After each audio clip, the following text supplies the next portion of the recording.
சகோதரிகளே, அனைவருக்கும் வணக்கம். வாழ்க வளமுடன். இந்த விழாவில் கலந்து கொண்டு சிறப்புரையாற்றிய நமது கல்லூரி தாளாளர், பங்கு தந்தைகள், லியோ, அனைத்து சகோதரர்களை வணங்கி என் உரையை தொடங்குகிறேன்.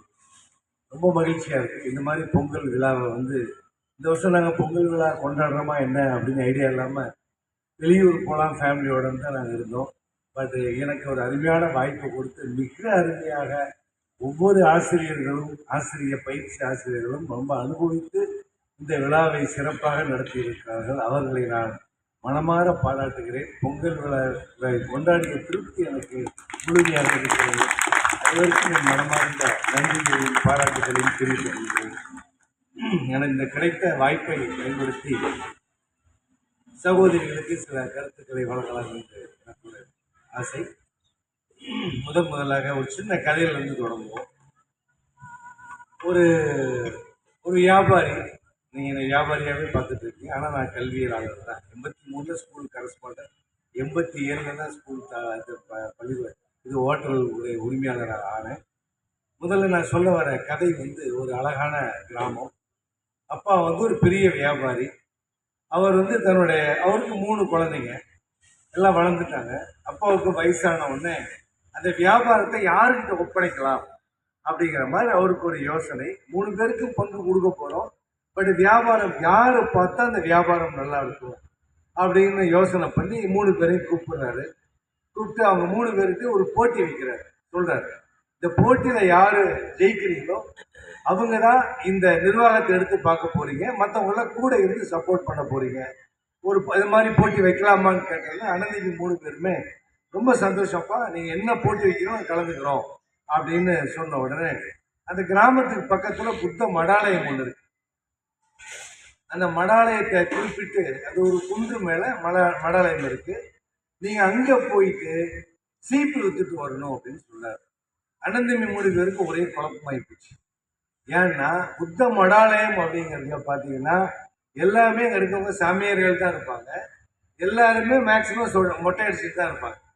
அங்கே போய் சீப்பு வித்துட்டு வரணும்னு அப்பா சொல்கிறாரு. அப்பா நீங்கள் கரெக்டாக தான் இந்த போட்டி வைக்கிறீங்களா அப்படின்னு சொல்லிட்டு 3 பேரும் திருப்பி கேட்ட உடனே அவர் சிரிச்சுக்கிட்டு 15 நாள் டைம் தரேன், அதற்குள்ளே நீங்கள் இந்த போட்டியை ஜெயிச்சுட்டு வாங்க, யார் நல்லா பண்ணுறீங்கன்னு பார்ப்போன்னு சொல்லி அனுப்பிச்சிட்டாரு.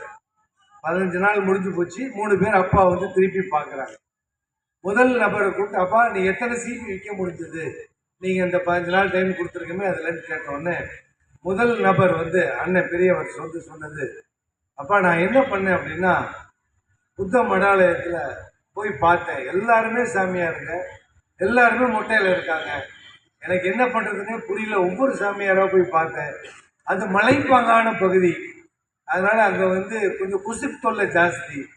ஒவ்வொரு சாமியாரையும் போய் பார்த்து நீங்கள் கொசு கடிக்குமே, அதனால் இந்த சீப்பு உங்களுக்கு யூஸ்ஃபுல்லாக இருக்கும் சொரிஞ்சுக்கிறதுக்குன்னு சொல்லி நான் மார்க்கெட்டிங் பண்ணேன்.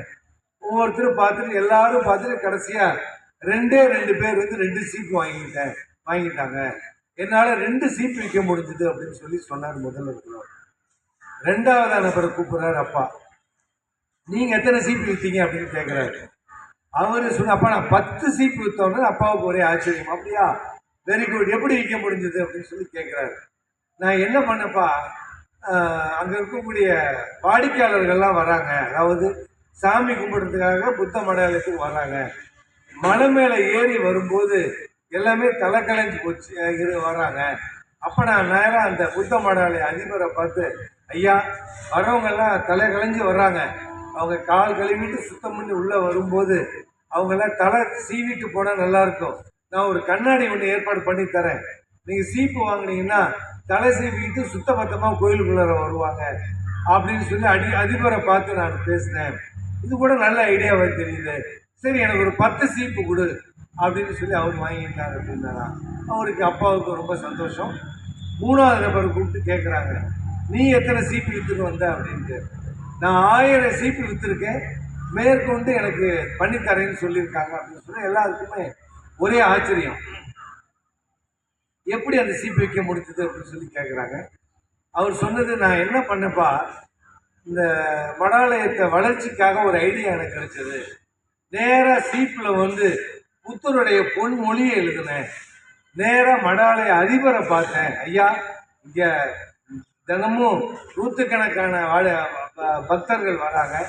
இதனுடைய வளர்ச்சிக்காக அந்த புத்தருடைய பொன்மொழியை அந்த சீப்பில் எழுதி காமிச்சு, இதை நம்ம வந்து வரக்கூடியவங்களுக்கு காணிக்கையாக கொடுத்தோம்னா தினமும் அந்த சீப்பை வந்து அவங்க சீவும் போது பொன்மொழி தெரியும்.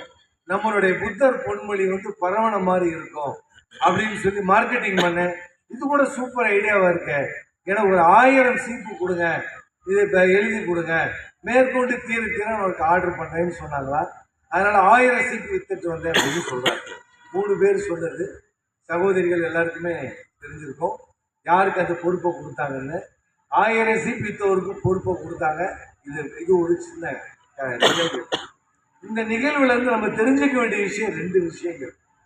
முதல் விஷயம் என்னன்னு பார்த்தீங்கன்னா, இந்த போட்டி வச்ச உடனே எல்லாருக்குமே ஒரே டவுட் என்னன்னா, மொட்டை அடிச்ச இடத்துல போய் எப்படி சீட் வைக்க முடியுமா முடியாது அப்படின்னு சொன்னவங்க தான் அந்த 3 பேர். ஆனா 15 நாள்ல ஒவ்வொருத்தரும் தன்னால முடிஞ்ச அளவுக்கு சீட் வச்சுட்டு வந்திருக்காங்க. இதுல நம்ம தெரிஞ்சுக்க வேண்டிய விஷயம் அப்படின்னு பார்த்தீங்கன்னா, இந்த உலகத்துல முடியாதது என்பது எதுவுமே கிடையாது. பங்கு தந்தை ரொம்ப அழகா முடியும் அப்படிங்கிறது சொன்னாங்க. முடியாது என்று எதுவுமே கிடையாது. முதல் விஷயம். 2வது விஷயம், ஒரு நபர் என்ன பண்ணாரு, மடாலய இருக்கக்கூடிய சாமியார்களை பார்த்தாரு. அவரால் 2 சீப்பு விற்க முடிஞ்சது. அடுத்தது வாடிக்கையாளர்களை ஒருத்தர் பார்த்தாரு, 10 சீப்பு விற்க முடிஞ்சது. அந்த மடாலய வளர்ச்சிக்கு ஐடியா கொடுத்தாரு. அவரால் 1000 சீப்பு விற்க முடிஞ்சது. நம்ம எந்த அளவுக்கு சிந்திக்கிறோமோ, டிஃப்ரெண்டா சிந்திக்கிறத பொறுத்து நம்மளுடைய வளர்ச்சி இருக்கும். அதனால சகோதரிகளே, முடியாதது என்பது எதுவுமே கிடையாது. இப்ப நான் உங்களுடைய சப்ஜெக்ட் வரேன். இந்த ஆசிரியர் பணி அப்படிங்கிறதுல நான் 82ல் ஆசிரியர் பணிக்கு முடிச்சுட்டு ஆசிரியரா என்னுடைய பள்ளிக்கூடத்துக்கு வந்தேன். சந்தர்ப்ப சூழ்நிலை ஏன்னா அந்த ஆசிரியர் பொறுப்பு எடுக்க முடியாமல் அதுக்கப்புறம் என்னோட லைஃப் கரஸ்பாண்டன்ட் ஆகி லைஃப் ஸ்டார்ட் ஆகிடுச்சு. பட் 1960ல் பார்த்தீங்கன்னா இந்த ஆசிரியர் பணியை பொறுத்த வரைக்கும் காலங்கள் எப்படி இருந்ததுன்னா, ஸ்கூலெல்லாம் போய் மக்களை வந்து ஆசிரியர் தேடினாங்க. ஆசிரியர் வந்து டிசைட் பண்ணாங்க, கவர்மெண்ட் ஸ்கூலுக்கு போகலாமா இல்லை மேனேஜ்மெண்ட் ஸ்கூலுக்கு போகலாமா அப்படின்னு டிசைட் பண்ண காலம் 60. 80 82ல் கொஞ்சம் வேலைவாய்ப்புகள் கூட இருந்தது, கிடைச்சது, படித்தவங்களுக்கு கிடைச்சது. 90 2000ல் வந்து கொஞ்சம் ஒரு ஸ்கீம் மூலமாக ஓரளவு படித்தவங்களுக்கு வேலை வாய்ப்புகள் கிடைச்சது. இன்னைக்கு இருக்கிற காலகட்டம் என்ன அப்படின்னு பார்த்தீங்கன்னா, நிறைய பிஎட் கல்லூரி பெருகிடுச்சு. அதுக்கப்புறம் வாய்ப்புகள் வந்து கொஞ்சம் குறைஞ்சிருக்கு. இவங்கெல்லாம் இப்போ இருக்கக்கூடிய டீச்சர்ஸை ரிட்டையர்மெண்ட் ஆகணும். இதுதான் கவர்மெண்ட்டோட நிலைமை. ஆனால் தனியார்கள் பள்ளிக்கூடங்கள் நிறைய டெவலப் ஆகிட்டே இருக்கு. ஆனால் தனியார் பள்ளிகளில் உங்களுக்குலாம் என்ன தோணும் அப்படின்னா, சேலரி கொஞ்சம் கம்மியாக கிடைக்கும், நம்ம எதிர்காலம் எப்படி இருக்குமோ தெரியல அப்படிங்கிற எண்ணங்கள்லாம் ஓடும். இதை தான் உங்களுக்கு நான் சொல்ல வரேன். திறமை இருக்கிறவங்க எங்கே இருந்தாலும் ஜெயிக்கலாம். இன்னைக்கு நல்லா எடுத்துக்கிட்டீங்க அப்படின்னா, இந்த டீச்சர்ஸோட கண்டென்ட் நீங்கள் அழகான பாடங்களை நடத்தக்கூடிய அளவுக்கு திறமைகளை வளர்த்துக்கிட்டு இன்னைக்கு வந்து டவுனுக்கு போயிட்டு ஒரு டியூஷன் சென்டர் நடத்துகிறோம் அப்படின்னா கூட பணத்தை அள்ள முடியும், நிறைய மாணவர்களை உருவாக்க முடியும். அதற்கு உங்களுக்கு மிக முக்கிய தேவை கண்டென்ட். இப்போ நம்ம இங்கே படிக்கிறோம், டீச்சிங் மெத்தட் எப்படிங்கிறது ஒன்று, சப்ஜெக்ட் நமக்கு தெரிஞ்சுக்கிற விஷயங்கள் ஒன்று.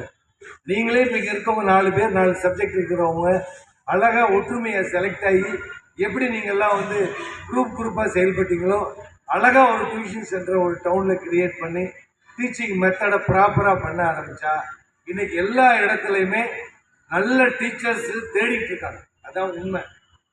நிறைய நிறுவனங்களில் டீச்சிங் சொல்லித்தரத்துக்கு ட்ரை பண்ணாலும் பேரண்ட்ஸ் வந்து எங்கே நல்ல டீச்சர்ஸ்